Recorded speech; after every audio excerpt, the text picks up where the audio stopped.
Olá, tudo bem com você? Graça e paz.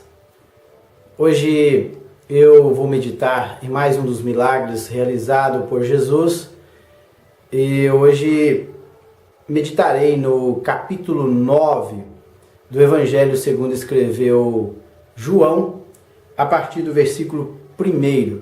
Eu vou ler o versículo 1, o versículo 2, o 3 e depois o versículo 6 e também o versículo 7. Vamos ver o que diz a palavra do Senhor. Ao passar, Jesus viu um cego de nascença. Seus discípulos lhe perguntaram: Mestre, quem pecou, este homem ou os seus pais, para que ele nascesse cego? Disse Jesus: Nem ele, nem seus pais pecaram, mas isto aconteceu para que a obra de Deus se manifestasse na vida dele. Tendo dito isto, cuspiu no chão, misturou terra com saliva e aplicou aos olhos do homem. Então lhe disse: Vá lavar-se no tanque de Siloé, que significa enviado. O homem foi, lavou-se e voltou vendo. Está aí, portanto, o texto sagrado. Este é o penúltimo milagre de Jesus registrado por João. João, em todo o seu evangelho, ele narra somente 7 milagres realizados por Jesus. Claro que Jesus ele fez milhares de milagres, mas João ele registra somente 7. E este aqui é o 6º milagre. E a narração é bastante longa, porque tem algumas controvérsias entre o cego e os fariseus. Então João destinou vários versículos para concluir a narração deste milagre. Nós vamos meditar justamente o início do milagre de Jesus. E tudo indica que Jesus estava em Jerusalém. Diz que Jesus pediu para que o cego fosse até o tanque de Siloé. O tanque de Siloé, ele, no versículo 6, ou melhor, no versículo 7, diz que Jesus pede ao cego que vá lavar no tanque de Siloé. O tanque de Siloé, ele estava dentro das muralhas de Jerusalém, no lado sudeste da cidade. E este tanque de Siloé não era uma fonte natural, mas a água que alimentava esse tanque, ela vinha ali da fonte de Gion, que ficava fora das muralhas. O rei Ezequias, antes do período de Jesus, no período monárquico de Israel, o rei Ezequias ele cavou um túnel desde a fonte de Gion até dentro da cidade de Jerusalém. Provavelmente passou por baixo das muralhas esse túnel e trazendo essa água da fonte de Gion para alimentar ali o tanque de Siloé. Caso a cidade fosse sitiada, as pessoas que moravam ali não pereceriam por falta de água. Então, tudo indica que ele estava dentro da cidade. E o que me chama a atenção neste milagre aqui é que Jesus ele cura um cego de nascença.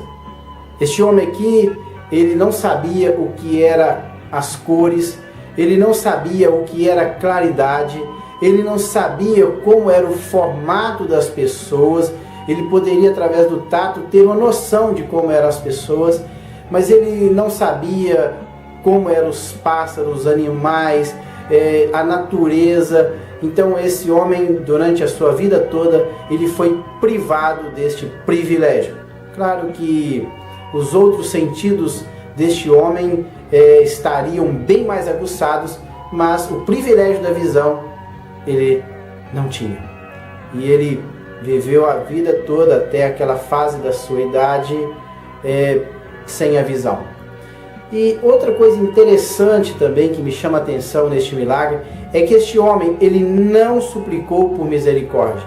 Ele não fez como o cego Bartimeu, que ficou ali à beira do caminho: filho de Davi, tem misericórdia de mim, gritando por misericórdia. Não. Esse cego aqui, ele simplesmente, ele estava aqui. Com certeza foi colocado de lado ali para esmolar-se, era um mendigo, colocado ali. E quando Jesus, juntamente com os discípulos, estava passando por aquela rua onde aquele cego havia sido colocado para esmolar-se, e naquele momento ali, quando os discípulos contemplaram aquele cego, deu-se mais uma questão teológica. Eles não olharam para aquele homem, para aquele cego, como alguém que precisasse da misericórdia, que precisasse da cura. Não. Eles não olharam, os discípulos não olharam por esse lado. Mas eles começaram ali com Jesus uma discussão teológica. E a discussão teológica era o seguinte: eles perguntam aqui para Jesus: mestre, quem pecou? Ele nasceu cego, Senhor. Quem pecou? Foi ele ou os seus pais, para que ele nascesse cego?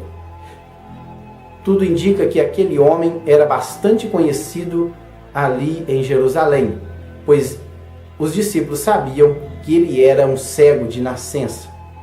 Talvez já tinham passado ali várias vezes e contemplado aquele cego naquela situação.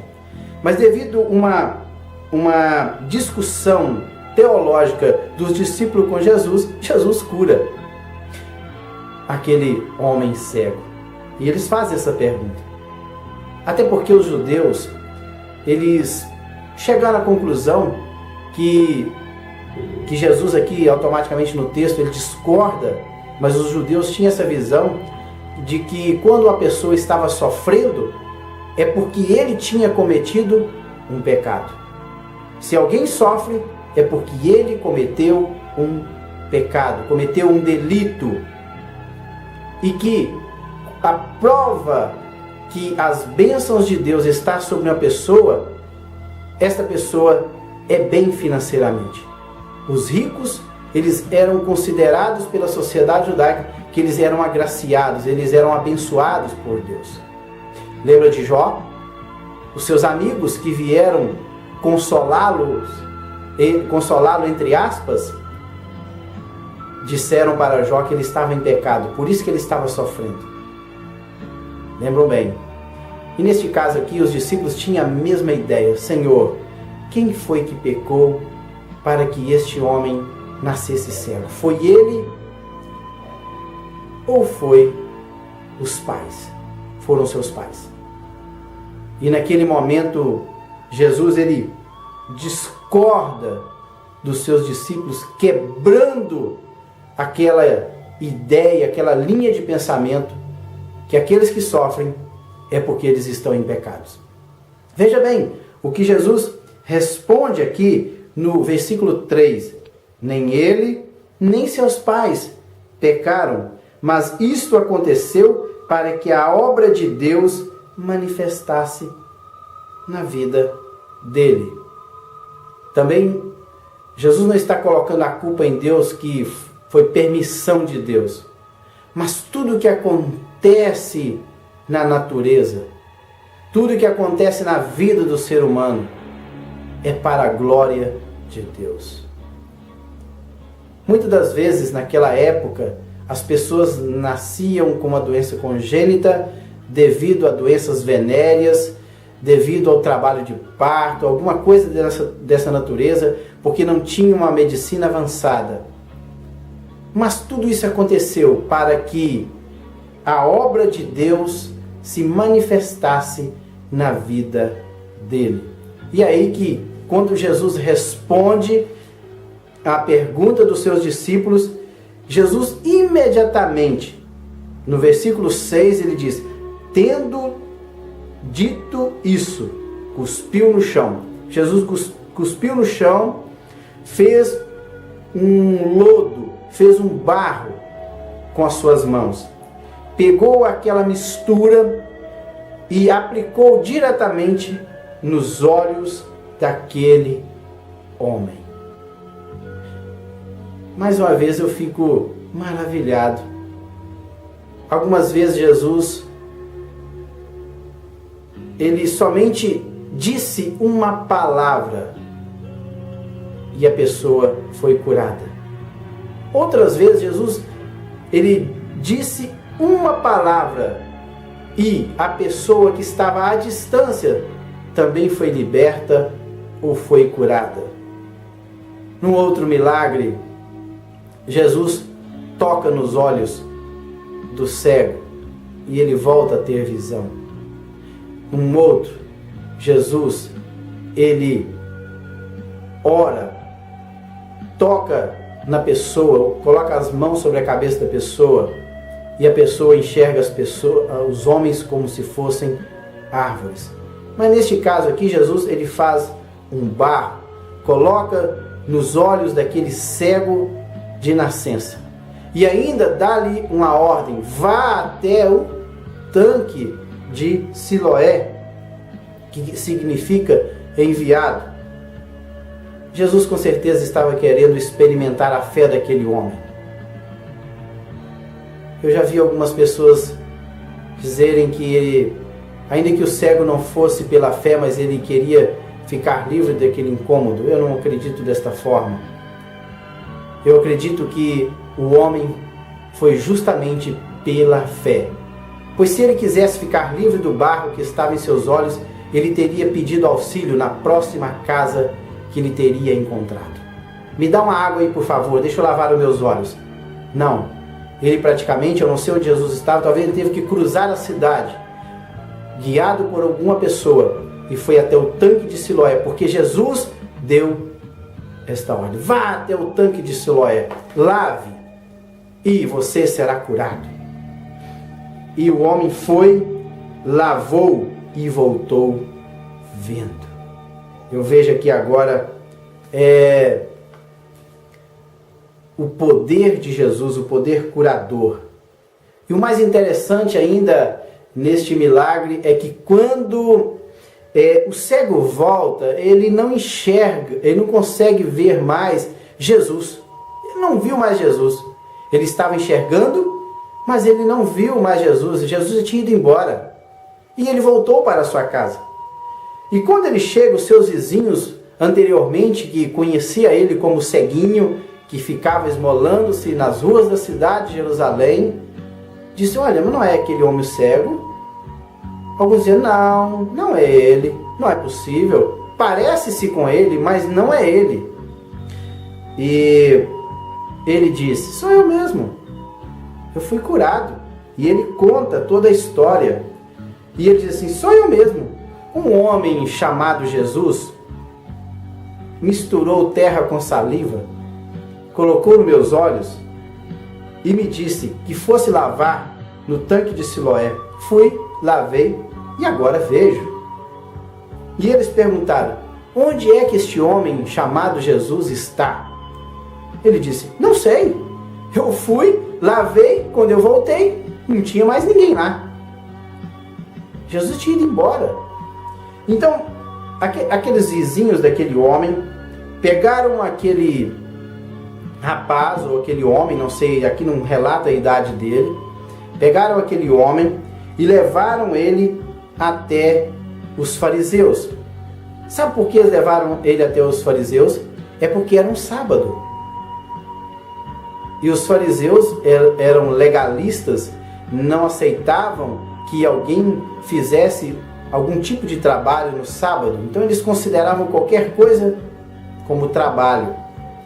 E Jesus tinha cuspido no chão, feito lodo, passado nos olhos do cego, mandou que ele fosse até o tanque e ele foi curado. Então Jesus trabalhou quebrou o sábado. Mas os fariseus eram tão hipócritas que no sábado, quando uma ovelha deles caía num buraco, caía no poço, eles iam lá tirar. Eles soltavam o gado para que o gado pudesse beber água.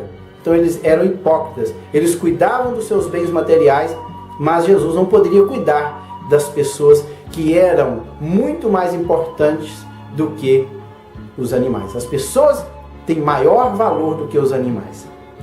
E quando chegaram ali diante dos fariseus, os fariseus começou uma discussão a respeito de se aquela obra realmente foi feita através da mão de Deus, se não eram. E ali foi feito, chamaram o pai daquele rapaz ou daquele homem cego. Os pais não entraram na discussão, simplesmente disseram: olha, ele já é adulto o suficiente, ele tem idade para responder a pergunta de vocês, perguntem a ele.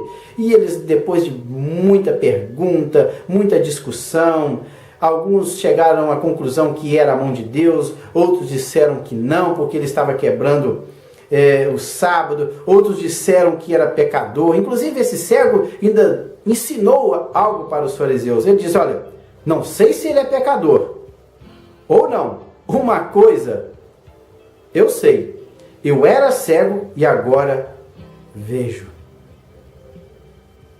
Olha, se esse homem era pecador, eu não sei. Isso é a resposta do cego que agora estava vendo. Se ele era pecador, eu não sei. De uma coisa eu tenho certeza: eu era cego de nascença e agora estou vendo. E novamente os fariseus: mas como é que você passou a enxergar? Novamente o cego estava contando, o ex-cego estava contando a mesma história. E aí o cego, chateado com tantas perguntas, ele disse: por acaso vocês também não querem tornar-se discípulos de Jesus? E aí naquele momento os fariseus insultaram e disseram para aquele homem: discípulo dele é você. Nós somos discípulos de Moisés.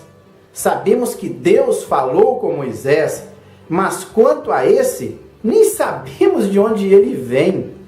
Tipo, eles procuraram uma outra forma para esquivar-se daquilo que Jesus tinha feito.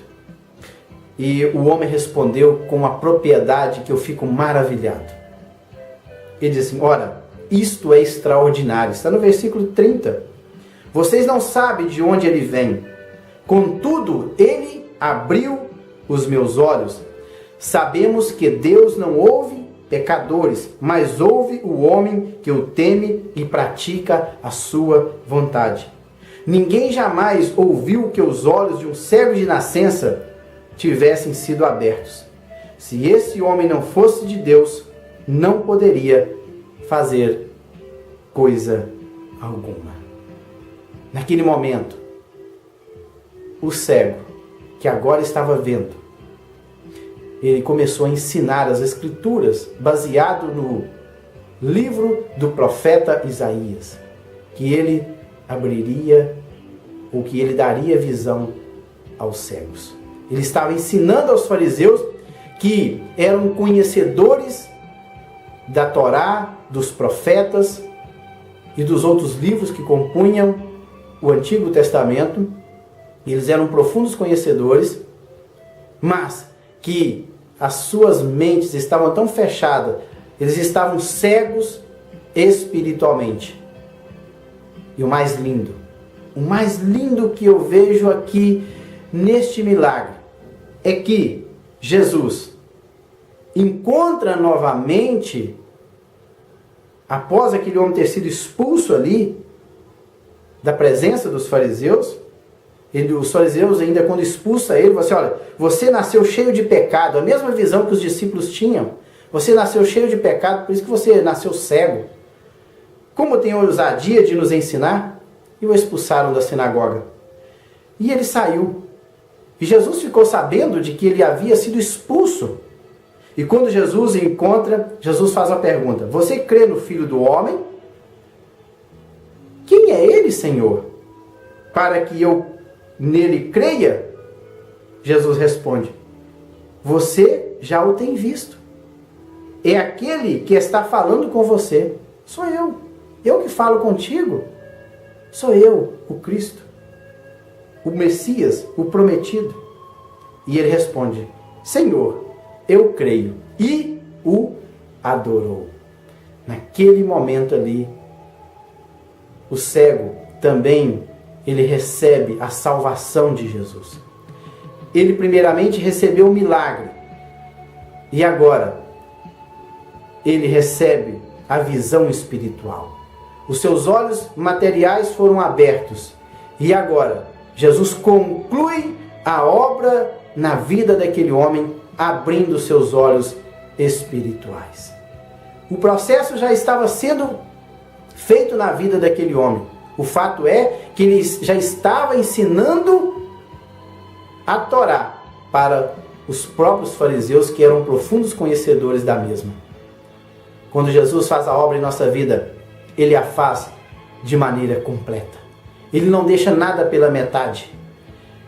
Quando ele começa uma boa obra, Jesus, ele a termina em nossas vidas. Que Deus em Cristo o abençoe, em nome de Jesus. Amém.